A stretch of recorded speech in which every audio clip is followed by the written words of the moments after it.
अवधूत चिंतन श्री गुरुदेव दत्त. नमस्कार. श्री सत्य दत्त व्रत पूजा. दत्तात्रयांचे प्रातस्मरणीय चतुर्थ अवतार म्हणून परमपूज्य श्री वासुदेवानंद सरस्वती स्वामी महाराजांनी अत्यंत करुणामय अंतकरणाने काली काळग्रस्त भ्रमित दुःखित जनांच्या कल्याणार्थ श्री दत्त सत्य दत्त व्रत प्रकट केले आहे. हे एक महान प्रभावशाली व समस्त दुःख अरिष्टनाशक दिव्य अस्त्रच आहे. या व्रताच्या अनुष्ठानाने आजवर अनेक जीव सुखी झाले आहेत व अजूनही होत आहेत. वास्तविक पाहता परकीयांच्या हिंदुस्थानात राज्य स्थापनेनंतर वैदिक धर्मीय लोकांच्या मनावर त्यांच्या आचार विचारांचा पगडा बसून ते स्वधर्म विसरून गेले होते. इतकेच नव्हे तर ते स्वधर्माचा तिरस्कार करू लागले होते. ही धर्माची ग्लानी नाहीशी करण्यासाठी परमपूज्य स्वामी महाराजांचा अवतार झाला होता. त्याचबरोबर आपल्या धर्मातील अध्यात्म ज्ञान व कर्मकांड सध्याच्या काळातील सामान्य लोकांना झेपणे कठीण आहे हे ओळखून त्यांनी भक्ती मार्गाकडे वळवणे, विशेषतः श्री दत्तभक्तीकडे वळवणे हे त्यांच्या अवताराचे एक प्रयोजन होते. त्यामुळेच त्यांनी माणगावला श्री दत्त मंदिराची स्थापना करून स्वतःच्या श्रद्धा भक्तिमय आचरणाने लोकांना भक्तीची पराकाष्ठा दाखवून दिली. याखेरीज भारतभर फिरून ठिकठिकाणच्या श्री दत्त मंदिरामध्ये पूजेचे सेवेचे आदर्श घालून दिले. शिवाय श्री दत्त भक्तिपर स्तोत्रे व वाङ्मय विपुल प्रमाणात निर्माण केले. याचपैकी सत्यदत्त व्रत पूजा आहे. ही पूजा सांगण्यामागे स्वामीजींचा उद्देश हाच असावा की सर्वसामान्यांना व्रत वैकल्य करणे आवडते.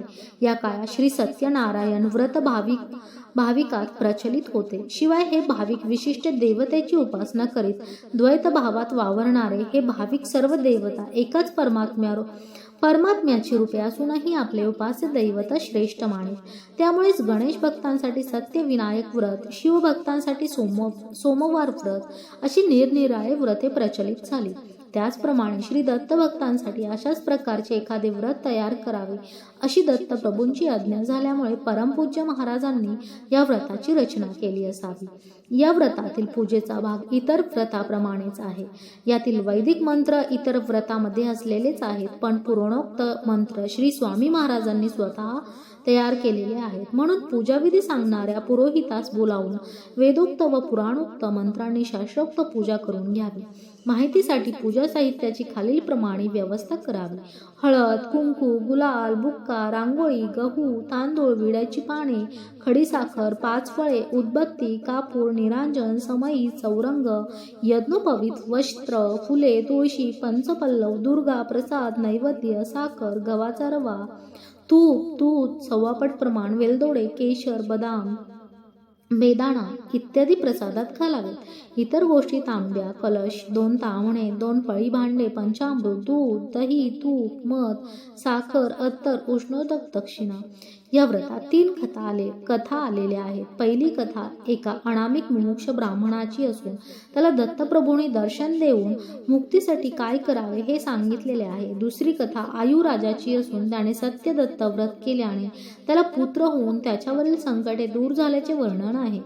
तिसऱ्या कथेमध्ये हरिशर्म नावाच्या ब्राह्मण कुमाराचे अनेक रोग या व्रताच्या प्रभावाने बरे झाल्याचे वर्णन आहे. शेवटी शौनकादिक ऋषींनीही हे व्रत केल्याने दत्तप्रभूंनी त्यांना दर्शन दिल्याचे वर्णन आहे.